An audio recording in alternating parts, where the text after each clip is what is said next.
for today's vlog nga guys, ito, maglalagay tayo ng full tempered. Yes, full tempered kasi itong cellphone nito ni customer is meron siyang basag siya sa ilalim. So, halata siya kung clear lang yung ilalagay natin. So, ayan. Hindi napansin, dun sa dulo ng cellphone niya is may basag. So, ngayon, ang gagawin ko is yung full tempered yung in-offer ko sa kanya para matakpan yung basag sa ilalim. So, syempre, linisin muna natin to guys. Ito ang ating unang benta for today's vlog. So, ang full tempered namin guys is 200 ang presyo niya. So, kasi mahirap maglagay dito ng full tempered guys, kaya hindi ko masyado siyang ino-offer. Kasi nga, nagkakabubble. Sayang lang yung tempered kasi nga, pag nagkabubble, syempre, tatanggalin ko na kasi minsan ayaw na talagang dumikit. Kasi mas mabilis kumapit yung mga, tawag dito, yung mga dumi dito sa full tempered kasi nga, basta hindi ko alam kung bakit. So, ito yung full tempered na gagamitin ko. So, ayan. Ito yung, kailangan pag nilagay mo to sinusundan mo bawat sulok. Kasi nga, bawat sulok nagkaka-bubbles. Hindi siya tulad ng clear, na pag nilagay mo siya, dire-diretso siyang, dumidikit. Ito hindi. Kailangan pulido yung pagkakalagay mo. Kaya medyo nahihirapan talaga ako dito kahit na everyday ko naman itong ginagawa.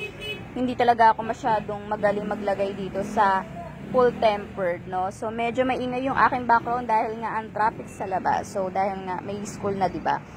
So, ewan ko dito sa kanto namin na to.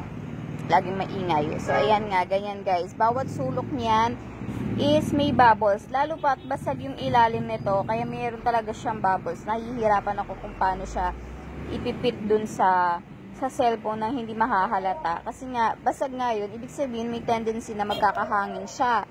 So, hindi siya masyadong didikit dun sa tempered natin yung basag. Kasi nga may hangin. So, yun, magkakabubbles talaga yung ibang part. Pero hanggat maaari, inaayos ko yung ilalim kasi nga may part din naman na nadidikitan siya. Ayan. So, medyo, ito, hindi to perfect, guys. Kasi nga, may basag na tong phone niya. Kaya, meron ng bubbles. Pero, kukunti lang naman yung mga bubbles na lumabas dito sa full tempered natin. Ayan. So, tingnan ko yung bawal sulo. Kasi nga, nagkaka-bubbles talaga siya. Ayan. So, kailangan talaga, madiin kang idikit yung full tempered na ito. So, ayan. Papakita ko sa inyo yung kinalabasan niya.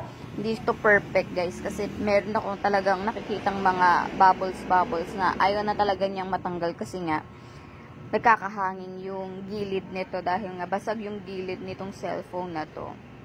So, ang unit nito is Realme C25. So, ayan. Kung wala tong basag, madali lang to. Ayan guys. Pero not perfect.